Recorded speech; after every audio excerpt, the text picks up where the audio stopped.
Assalamualaikum, what is up guys? Welcome back to channel Yusuf Sembang Kari. Aku speechless gila dengan Liverpool. Speechless literally, mat. 6 kekalahan dalam last 8 game, 2 kemenangan daripada Champions League dan League Cup hari tu. Ni adalah result paling teruk dalam cup game Anfield since 1934. Result paling teruk, mat. Macam mana rasa dia as a fan kalau kau datang Anfield, tempat yang kau nak tengok sangat-sangat. As a fan kan, kau fikir and kau tengok line up tu dia keluarkan. Kau tengok line up tu keluar. Aku tak nak dengar cakap cup game je pun. Bro, Liverpool adalah team yang ada rekod terbaik dalam this competition. Maksud dia apa? Identity Liverpool adalah memenangi competition ni. Tak kisahlah season tu season ada orang akan menang Premier League. Saya nampak obvious gila macam season ni so far diorang tak ada chance untuk menang Premier League. Dengan inconsistency diorang ada sekarang ni, diorang still kena go all out. Bagi tahu aku kenapa. Dari segi line up, Arsenal nampak lebih serius untuk compete dalam this competition.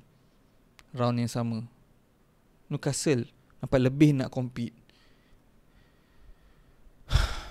Nak rest apa pun aku tak faham. Nak rest untuk apa, guys? Nak rest untuk menyakitkan hati, ataupun nak rest sebab nak hulurkan leher untuk dibuang kerja? Bro, aku minta beli brain langsung slot performa malam ni. Aku tak. Kalau kau pasal aku sembang Liverpool, aku akan go for every player yang aku tengok dan apa aku rasa macam masalah ataupun kelebihan yang kita nampak dalam game tersebut. Tapi aku tak sanggup. Aku tak ada that kekuatan untuk komen against players muda ni yang diorang tak minta pun. Diorang semua nak main tapi diorang tak minta dimain di kala mana pressure tengah tinggi. Bro, macam ni je lah aku cakap kau. Kalau players experience pun tak boleh get it over the line, okay? Kalau player experience pun tak boleh get it over the line, sebab apa? Sebab tak ada moral rendah, tak ada confident. Kau expect masukkan budak-budak muda in turn around against team yang kalahkan kau at Wembley, yang kalahkan kau away at home this season. Diorang dah genap ke treble, kalahkan kau at home kau pula. And kalau kau tengok line up, diorang go all out sebab diorang tahu Liverpool mesti akan go all out jugalah sebenarnya sejarah Liverpool untuk dalam competition ni. Tapi nampak kayaknya tak. 3-0, man. 3-0. Aku tak cakap pasal red card, pasal Woodman ke debut, pasal Nyonyi ke, Gordon ke. No, none of it, guys. Ni lebih kepada tapi to be fair pada slot sebab aku nak cakap lebih pada manager itself. Tapi aku nak cakap tu benda pasal slot is the only way aku cuba faham apa dia buat, kenapa dia buat apa dia buat. Sebab play memang yang dia bagi percayaan sebelum ni tak perform, so dia bagi percayaan kat budak-budak muda Tapi salah timing lah bagi aku. Literally salah timing.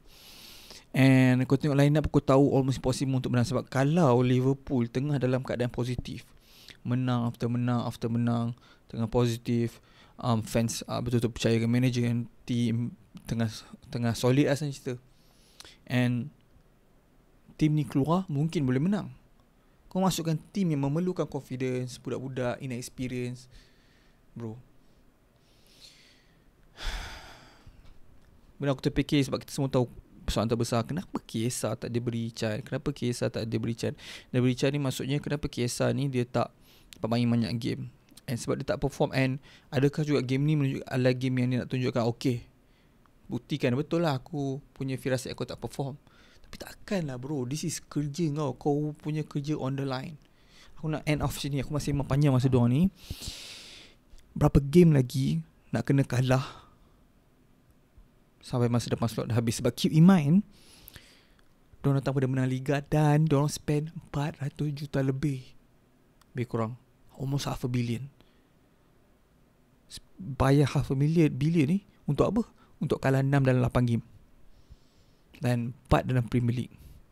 Bila kali terakhir Liverpool kalah 4 kali betul-betul Premier League, bro, aku tak ingat siap. Literally aku tak tahu. Aku like sebelum aku lahir.